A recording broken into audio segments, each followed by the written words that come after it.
Quando eu falo que o plano define os acontecimentos, o que eu quero dizer com isso? Parece um pouco abstrato, um pouco distante, um pouco talvez até místico, mas na verdade não é. Quando a gente consegue entender que uma vez que a gente determina um objetivo, uma vez que a gente tem um alvo, nós podemos começar a mais facilmente identificar o que nos faz avançar na direção do que a gente quer e o que nos faz nos atrasarmos ou o que inviabiliza o nosso avanço. O início da consciência é o fim da demora. Tudo bem, aliado? Hoje é o dia em que nós vamos entrar um pouco mais profundamente em um dos obstáculos categóricos que existe quando você mantém o seu compromisso com o seu plano. Hoje nós vamos falar sobre as pré-quedas e como lidar com elas para que você possa efetivamente avançar na direção do teu objetivo. Então, como lidar com as pré-quedas? Quando a gente olha para a pré-queda, normalmente o desenho que a gente conhece é algo similar a isso aqui, onde nós temos picos e nós temos abismos.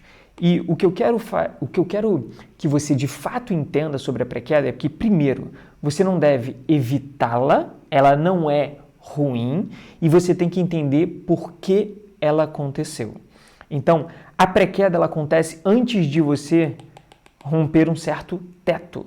A gente muitas vezes vai falar do teto financeiro, mas esse teto acontece tanto nos nossos relacionamentos quanto na nossa saúde. Ele tem a ver com algo que a gente ainda não deu conta de fazer ou sustentar. É algo além do que a gente tem permissão para. E quando a gente pensa em permissão, que é a autorização inconsciente que um indivíduo se dá para ser, ter, fazer e ir com base nos acontecimentos e nos relacionamentos. Então, quando a gente está falando disso, a gente está falando sobre esse momento logo antes da queda, sim, por isso pré-queda, mas também logo antes do salto. A pré-queda também é pré-salto. Então, o que você precisa entender? Quando você está ali progredindo na sua vida, tentando fazer as coisas, chega um momento em que você tem duas possibilidades. Por isso, eu falo que a pré-queda é uma bifurcação existencial. Você tem a possibilidade de repetir o seu padrão e aí você cai, ou você tem a oportunidade de romper o seu padrão e aí você sobe. A pré-queda também é pré-salto. Então, você precisa entender que nesse momento aqui, e é isso que a gente vai entrar hoje profundamente, você tem duas possibilidades, sempre. E é por isso que a pré-queda não é ruim. Na real, ela é necessária. E ela emerge justamente do fato de que você tomou decisões, de que você definiu coisas, de que você teve um novo desejo, algo para além do que os seus padrões sustentam. Então vamos entrar um pouquinho mais nisso aqui.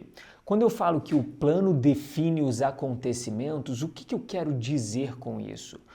Parece um pouco abstrato, um pouco distante, um pouco talvez até místico, mas na verdade não é. A gente precisa entender que no momento em que eu defino um objetivo, aqui representado pelo ponto B, em relação ao meu estado ou lugar ou posição atual, que aqui está representado pelo ponto A, eu divido o mundo em duas categorias.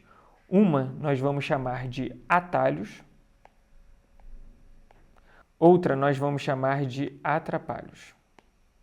O que isso quer dizer? Quer dizer que uma vai te fazer avançar na direção do que você quer e a outra vai te atrapalhar nesse processo. Quando a gente consegue entender que uma vez que a gente determina um objetivo, uma vez que a gente quer alguma coisa, uma vez que a gente tem um alvo, o mundo se divide nessas duas coisas, nós podemos começar a mais facilmente identificar o que nos faz avançar na direção do que a gente quer e o que nos faz nos atrasarmos ou o que inviabiliza o nosso avanço. Em seguida, você precisa olhar para os momentos onde a pré-queda acontece. Nós sempre fazemos uma análise de intensidade e momento para entender se de fato o que nós estamos vivendo é uma pré-queda. Isso se chama matriz de impacto. Ela analisa o momento e ela analisa a intensidade do acontecimento. Então a gente sempre vai olhar para acontecimento, para comportamento e para relacionamento quando nós temos uma pré-queda. Por quê? Porque aí nós estamos analisando os três tipos de padrões. Nossa mente, nossa psique é como se fosse um iceberg. E só uma pequena parte desse iceberg está para cima d'água. Só uma pequena parte está consciente. A maior parte está inconsciente. Então, a maior parte do que a gente faz, a maior parte daquilo que a gente pensa, a maior parte do que a gente fala, a maior parte da maneira como a gente reage às coisas, a maior parte de tudo é inconsciente. Está aqui, nessa parte. Nós não temos sequer energia fisiológica suficiente para estar consciente de tudo. Não é possível estarmos conscientes de tudo. Logo, os padrões, eles são inevitáveis. Nós sempre teremos padrões. A questão é se um padrão atrapalha ou se um padrão atalha o caminho que a gente está querendo seguir. Então, no momento que a gente define um determinado objetivo, que a gente quer chegar naquele ponto B, que a gente começou a desejar algo novo, os acontecimentos vão testar a gente, fenomenologicamente falando. O que isso quer dizer? Na prática ali, quando você está vivendo, você agora está dividido. Uma parte de você quer ir para frente, só que os seus padrões ainda não estão todos alinhados com isso. Então tem algumas partes de você que vão estar te puxando para trás. Às vezes você decidiu que você quer ganhar 10 vezes mais do que você ganhava antes. E aí você começa a reforçar esse desejo, você coloca isso como objetivo, você define um plano, só que tem uma parte de você que sabe que se você fizer isso, as pessoas que você conhece, que você ama, vão começar a te pedir dinheiro. Então, enquanto você está tentando ir para frente, tem alguma coisa te puxando para trás.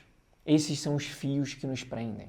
E isso tem a ver com os padrões que nós repetimos e o que a gente vai inconscientemente perpetuando ao longo do tempo. E é por isso que a gente fala que você tem que ficar consciente dessas coisas. O início da consciência é o fim da demora. Então, quando você começa a ficar consciente de todas essas forças, desses padrões inconscientes que você tem que vão te atrapalhar, aí você pode trazê-los para a superfície, encará-los e começar a mudá-los. E lembra, o compromisso, ele é a sequência, a repetição ininterrupta de uma decisão ao longo do tempo. Que tempo? O tempo necessário para você alcançar o teu objetivo, o tempo necessário para você concretizar aquilo que você queria. É assim que com os óculos divergentes, com a postura divergente, com a nossa forma de ver e de lidar com a vida, você consegue não só sustentar o seu compromisso, mas efetivamente e eficazmente lidar com as pré-quedas que vão aparecer. Não fuja das pré-quedas. Entenda por que elas estão ali. Entenda como você pode romper o padrão em vez de repeti-lo, para que você possa avançar na direção do seu sonho grande.